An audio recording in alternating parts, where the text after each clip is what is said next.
দ্বিতীয় বিশ্বযুদ্ধের সময় জার্মানি এমন একটা অস্ত্র তৈরি করেছিল যেটা ছিল পৃথিবীর ইতিহাসের যুদ্ধক্ষেত্রে ব্যবহার করা সবচাইতে বড় কামান। হ্যাঁ, এতটাই বিশাল যে এটাকে এক জায়গা থেকে আর এক জায়গায় নিতে লাগত 5টা আলাদা ট্রেন। এখানেই শেষ না, এটাকে চালানোর জন্য প্রয়োজন হতো 4000-এরও বেশি মানুষ। ভাবতে পারেন, শুধু একটা গুলি ছোড়ার জন্যই লাগতো বিশাল প্রস্তুতি আর মাসের পর মাস সময়। আর একবার গর্জন করলে পুরো এলাকা কেঁপে উঠত, মাটি দেবে যেত, যেন পুরো এলাকা জুড়েই ভূমিকম্প সৃষ্টি হতো। আর এই ভয়ঙ্কর অস্ত্রটার নাম শেরার গুস্তাভ। এই কামানটা তৈরি করেছিল জার্মানির বিশাল কোম্পানি ক্রুপ।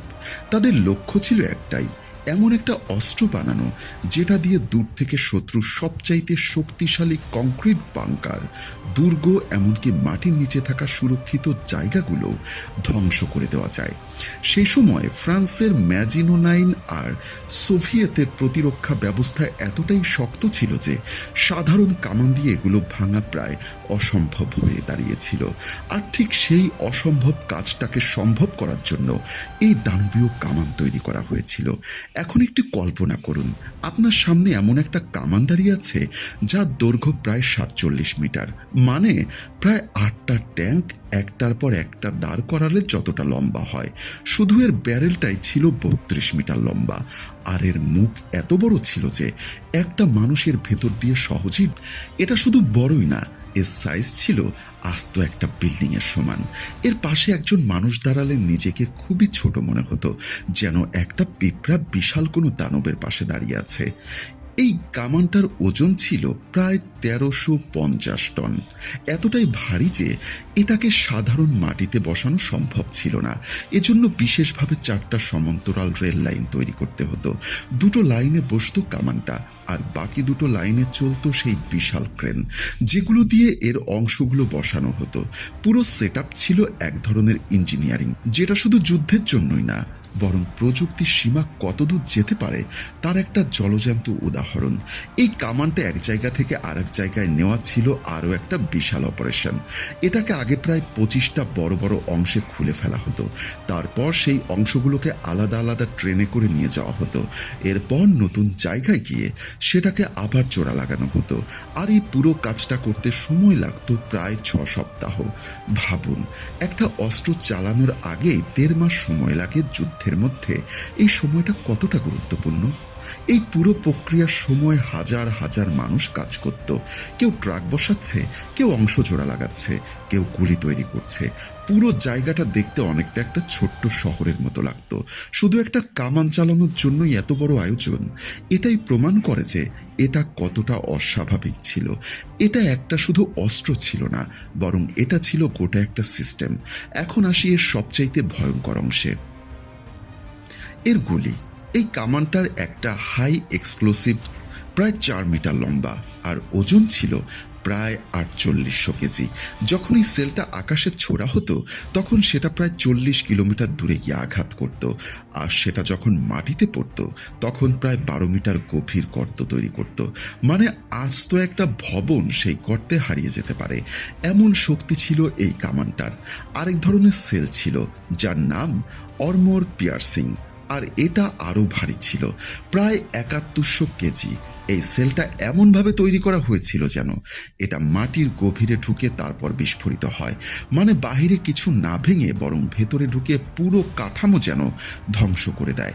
টেস্টে দেখা গেছে এটা প্রায় 10 মিটার পুরো কংক্রিটও ভেদ করতে পারে। মানে পৃথিবীর সবচাইতে শক্তিশালী বাংকারও এর সামনে নিরাপদ ছিল না। এই কামানটার গুলি এত দূর পর্যন্ত যেতে পারত যে প্রায় 40 থেকে 45 কিলোমিটার দূরের লক্ষ্য বস্তুতে আঘাত করা সম্ভব ছিল। মানে এক শহর থেকে আর এক শহরে বসেই আঘাত করা যেত। সেই সময়ের জন্য এটা ছিল একটা অবিশ্বাস্য প্রযুক্তি। কিন্তু এই শক্তির পেছনে লুকিয়ে ছিল এক বিশাল, যেটা পরে এই অস্ত্রটার ভবিষ্যৎই পাল্টে দেয়। কারণ একটা গুলি ছোড়া এত সহজ ছিল না, প্রতিটা শট ছিল এক একটা আলাদা অপারেশন। আগে ব্যারেল নামাতে হতো, তারপর বিশাল সেলটাকে লোড করতে হতো, তারপর প্রোপেলার বসানো হতো। পুরো প্রক্রিয়াটা ছিল যথেষ্ট ধীর আর জটিল, এবং অত্যন্ত সতর্কতার সাথে করতে হতো, ফলে সময় লাগতো অনেক।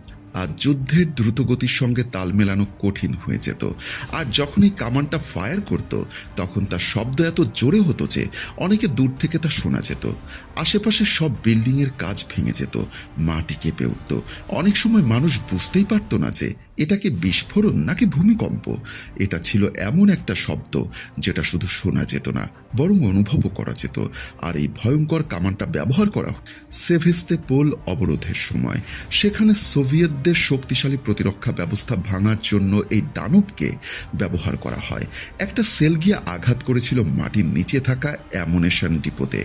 বিস্ফোরণের পর পুরো জায়গাটা ধসে পড়ে, আশেপাশে সবকিছু ধ্বংস হয়ে যায়। সেই মুহূর্তে এই কামানটা তার আসল শক্তি দেখিয়েছিল। কিন্তু এখানেই একটা প্রশ্ন আসে, এত শক্তিশালী হওয়ার পরেও কেন জার্মানরা সেই যুদ্ধে জিততে পারল না? কারণ বাস্তবতা হলো এই কামানটা ছিল যতটা শক্তিশালী তার চেয়েও বেশি ছিল এর সীমাবদ্ধতা। এটা খুবই ধীরে কাজ করত। একটা গুলি ছোড়ার পর আবার দ্বিতীয়বার প্রস্তুত হতে সময় লাগতো অনেক, কখনো কখনো ৪৫ মিনিট পর্যন্ত। যুদ্ধের মধ্যে এটা অনেক বড় একটা সময়। আবার প্রতি শটের পরে রেল লাইন বসে যেত। বিস্ফোরণের শক্তি এত বেশি ছিল যে মাটির নিচের কাঠামো পর্যন্ত নড়ে যেত। ফলে সবকিছু আবার নতুন করে ঠিক করে নিতে হতো।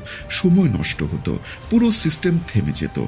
আর একটা বড় সময়, এত বড় একটা অস্ত্র লুকিয়ে রাখা ছিল প্রায় অসম্ভব, কারণ শত্রুপক্ষ সহজেই এর অবস্থান বুঝে ফেলতে পারত। ফলে এটা সবসময় ঝুঁকির মধ্যে থাকত। সব মিলিয়ে এটা ছিল প্রযুক্তির দিক থেকে অসাধারণ, কিন্তু যুদ্ধের বাস্তবতায় এটা খুব একটা কার্যকর না। শেষ পর্যন্ত যুদ্ধ শেষ হয় আর এই দানবীয় কামানটাকে খুলে ফেলা হয়, টুকরো টুকরো করে ছড়িয়ে দেওয়া হয়। আর আজকে এর সম্পূর্ণ অস্তিত্ব আর কোথাও নেই। কিন্তু একটা প্রশ্ন থেকেই যায়, মানুষ যখন যুদ্ধের জন্য এমন দানব তৈরি করতে পারে তখন ভবিষ্যতে সে আর কি তৈরি করতে পারে? আর সেই প্রযুক্তি কি শুধু যুদ্ধের সীমাবদ্ধতা থাকবে, নাকি সেটাই একদিন মানুষের জন্য সবচাইতে বড় হুমকি হয়ে দাঁড়াবে? প্রশ্নটা আপনাদের কাছেই থাকলো। আজকের মতো এখানে সবাই ভালো থাকুন, সুস্থ থাকুন। পরবর্তীতে ইনশাল্লাহ আবারও দেখা হবে, আবারও কথা হবে। আল্লাহ হাফেজ।